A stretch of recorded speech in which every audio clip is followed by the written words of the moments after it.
So let's talk about the Apple iCloud hack, which has sort of been bubbling in the news for a while, and more little pieces are coming up. This, of course, was allegedly the Turkish Crime Family that said they had yes, they said they had a bunch of your credentials, and unless Apple gave them a bunch of money or a lot of iCloud or iTunes gift cards, they were going to brick people's phones or wipe them remotely. It wasn't even a lot of money. It's like a $100 billion company. They asked for $32 in iTunes cards. Yeah. So, and I think that the important thing is if you're going to do something like this, it's really important to have your name not sound like a Disney cartoon. I think that's an important piece of the puzzle. So does Turkish Crime Family sound like a Disney? And they're from cartoon? England, and I can't know if they mean the country or they mean the bird. I was really confused.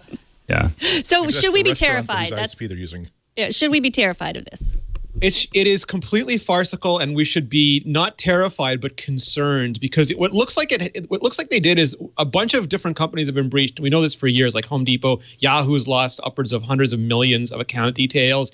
This looks specifically like LinkedIn and Last.fm databases. And people, even without thinking about it, use the same password. They write a password for LinkedIn, and because they don't want to remember many passwords, they use the same password for iCloud or the same password for Last.fm.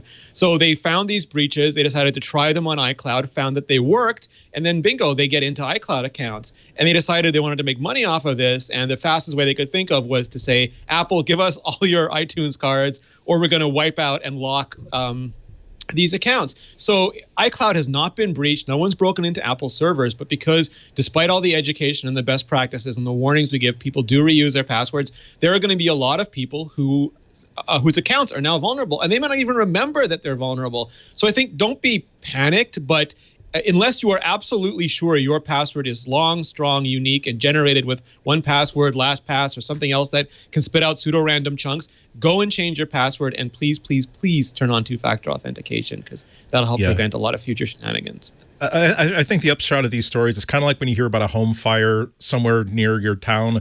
It doesn't mean that your house is the next to go, but it does remind you that, okay, when was the last time I changed the batteries in my smoke detectors? And hey, wait a minute, I bought those smoke detectors when I moved in here 12 years ago. Maybe I should replace them. And every time there's a story like this about a breach of passwords, Renee's right, it usually winds up being something that the humans did wrong, meaning you yourself choosing, okay, the last password I chose was 123456. If I change the 1 to a letter I, that'll foil everybody. And no, they'll get it. So that gives you an idea to think that maybe I should do an audit of my passwords and either check to make sure that everything that I log into every single day has a unique and really good password, or maybe if you're not using 1Password or another password manager, this is a good time to start thinking about that. I don't even know how I survive without LastPass for me, but whether it's 1Password or LastPass, we use it, company wide, and I don't. There's so many passwords that are required, and I don't understand how. I don't even know how you there's no way really. What I would say is pick one, whether it's 1Password or LastPass.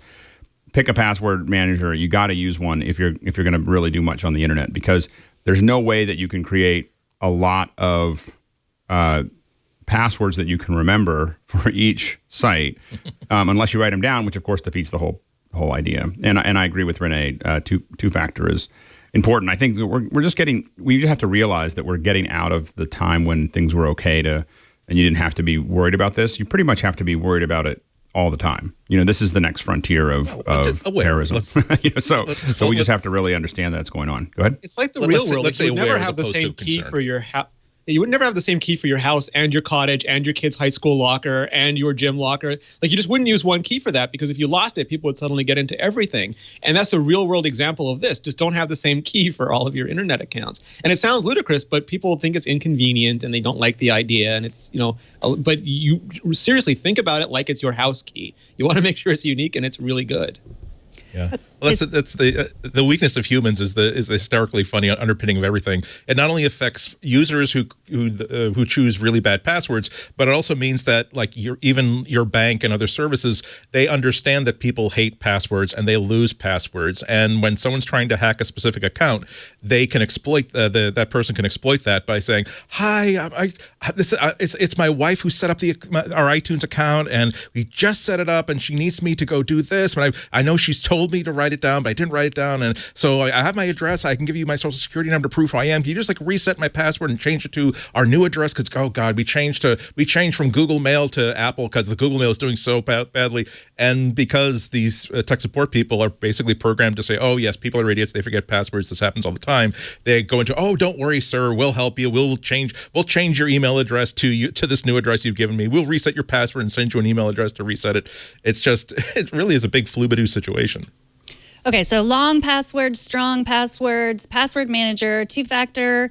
Do you also think you should regularly change your password? Like, do any of you have like some sort of maintenance where like every 2 months or 3 months or once a year you go through and change your most important passwords? I used to, because when I worked in enterprise, we had policies. We had an exchange server, and the exchange server would mandate that you change it every so often.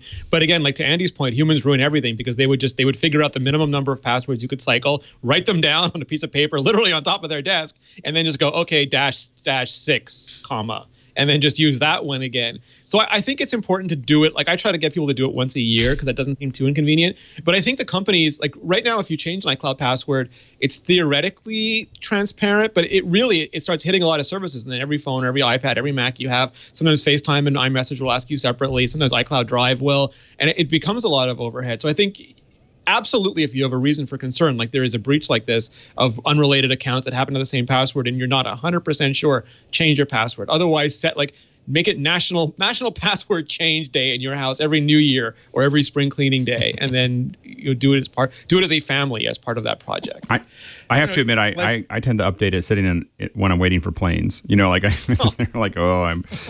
nothing to do, and so I'll change a bunch of passwords. And that's, I don't know if that's the best. I only do it, by the way, when I change those passwords, being a little paranoid myself, I only do it when I'm connected via my phone or something. I won't use the airport Wi-Fi. That's probably not. To me, that's a big open gate. I do set a recurring item on my calendar for my bank password, my main email password, my private servers.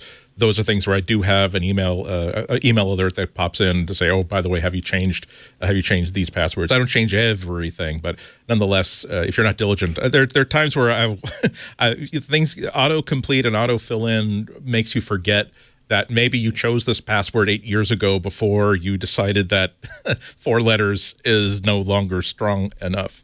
And so you'll be surprised that I was still using a really old password on something that was not important when I signed up for this 9 years ago, because I signed up for it just to try it out. But now I found myself using it over and over and over again. And that's when I realized, oh, perhaps it shouldn't be that name of that movie character that everybody knows I like. And, Oh, Google bought that financial investing company. Maybe Logan shouldn't be my password.